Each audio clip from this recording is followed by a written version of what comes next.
রাজ্যে সরকার বদলের পর গ্রেফতার হচ্ছে একের পর এক তৃণমূল নেতা। কোথাও দুর্নীতির অভিযোগ, কোথাও তোলাবাজির মামলা, আবার কোথাও সাধারণ মানুষের বিক্ষোভের মুখে পড়তে হচ্ছে তৃণমূল নেতাদের। আর সেই আবহে এবার বিস্ফোরক অভিযোগ তুললেন খোদ তৃণমূলের এক কাউন্সিলর। ব্ল্যাকমেল, হুমকি আর তোলাবাজির অভিযোগে থানার দ্বারস্থ হতে হয়েছে উত্তরপাড়া পৌরসভার ১৩ নম্বর ওয়ার্ডের তৃণমূল কাউন্সিলর মৌসুমী বিশ্বাসকে। অভিযোগের তীর উত্তরপাড়ার এক ইউটিউবার রিপোর্টার শুভজ্যোতি চক্রবর্তীর দিকে। মৌসুমী বিশ্বাসের দাবি, গত কয়েক মাস ধরে তাকে নানাভাবে ভয় দেখিয়ে ১ লক্ষ টাকা আদায়ের চেষ্টা করা হচ্ছিল। ফোন করে বলা হয়, টাকা না দিলে তার বিরুদ্ধে খবর প্রকাশ করা হবে, জনরোষ তৈরি করা হবে এবং রাজনৈতিকভাবে তাকে চরম সমস্যায় ফেলা হবে। কাউন্সিলরের অভিযোগ, তার বাড়ির পাশের পুকুর ভরাটের বিষয়কে সামনে এনে চাপ সৃষ্টি করা হচ্ছিল।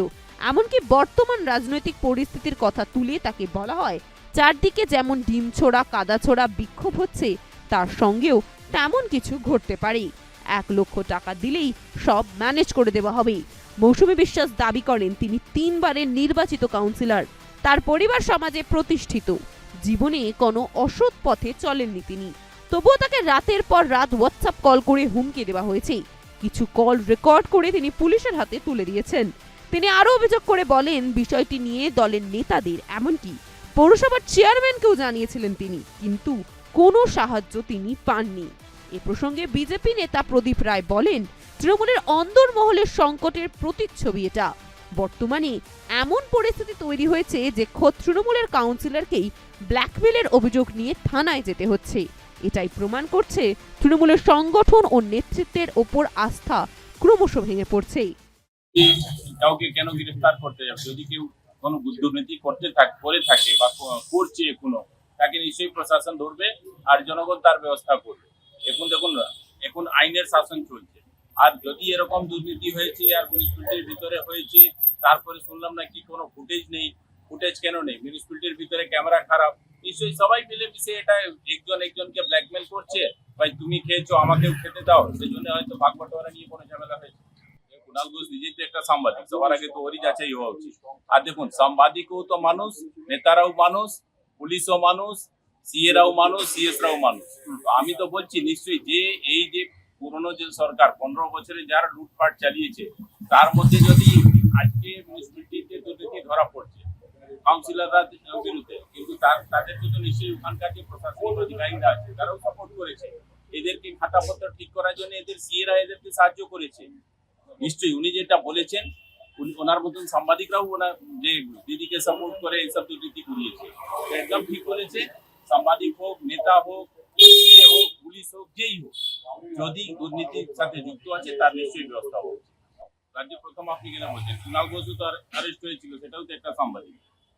এর আগেও এই যত সাংবাদিক যদি বলে তো অ্যারেস্ট বলবে না, একটা দুর্নীতিগ্রস্ত লোক অ্যারেস্ট হয়েছে।